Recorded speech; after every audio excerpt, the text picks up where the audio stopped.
नमस्कार दोस्तों, भोजपुरी तड़का नाइट में स्वागत है। दोस्तों आप लोगों का अगर दोस्तों आप हमारे चैनल पर नए हैं तो हमारे चैनल को दोस्तों सब्सक्राइब कर लीजिए, क्योंकि दोस्तों हमारे चैनल पर भोजपुरी की हर ताज़ा खबर आती रहती है। दोस्तों जी हाँ दोस्तों, आप लोग को दोस्तों इस वीडियो में दोस्तों बताने वाले हैं भोजपुरी की बहुत ही तगड़ी फिल्म, जिस फिल्म का दोस्तों नाम है दुल्हन वही जो धन लाए। दोस्तों इस फिल्म को दोस्तों टीवी पर चलाया जाने वाला है, वर्ल्ड टेलीविजन प्रीमियर में दोस्तों पहली बार। दोस्तों इसी के बारे में दोस्तों आप लोग को बताने वाले हैं इस वीडियो में।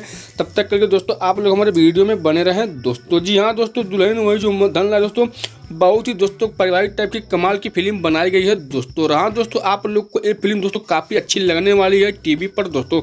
और हाँ दोस्तों, आप लोग को दोस्तों इस स्टार कास्ट में दोस्तों जो दिखने वाले उनका दोस्तों नाम है विक्रांत सिंह राजपूत जी, मणि भट्टाचार्य जी, अमित शुक्ला जी और बहुत सारे कलाकार दोस्तों आप लोग को इस भोजपुरी फिल्म में दिखने वाले हैं। दोस्तों वहीं दोस्तों अब आप लोग को बता देते हैं दोस्तों कि भोजपुरी फिल्म दुल्हन वही जो धन लाए दोस्तों आप लोग टीवी पर कब देख सकते हैं और किस चैनल पर दोस्तों देख सकते हैं, अब आप लोग को दोस्तों बता देते हैं। दोस्तों जी हाँ दोस्तों, दुल्हन वही जो धन लाए इस फिल्म को दोस्तों टीवी पर दिखाया जाने वाला है 25 जनवरी सन 2025 दिन शनिवार को दोस्तों शाम में 6 बजे भोजपुरी सिनेमा के टीवी चैनल पर। दोस्तों जी हाँ दोस्तों, आप लोग दोस्तों इस फिल्म को दोस्तों भोजपुरी सिनेमा के टीवी चैनल पर दोस्तों दुल्हन वही जो धन लाए दोस्तों फिल्म को देख सकते हैं। दोस्तों जी हाँ दोस्तों, अगर आप लोग को दोस्तों मेरी वीडियो अच्छी लगी तो मेरे वीडियो को लाइक कर लीजिए, चैनल को सब्सक्राइब कर लीजिए। तो मिलते हैं दोस्तों अगले खबर में, तब तक के लिए नमस्कार दोस्तों।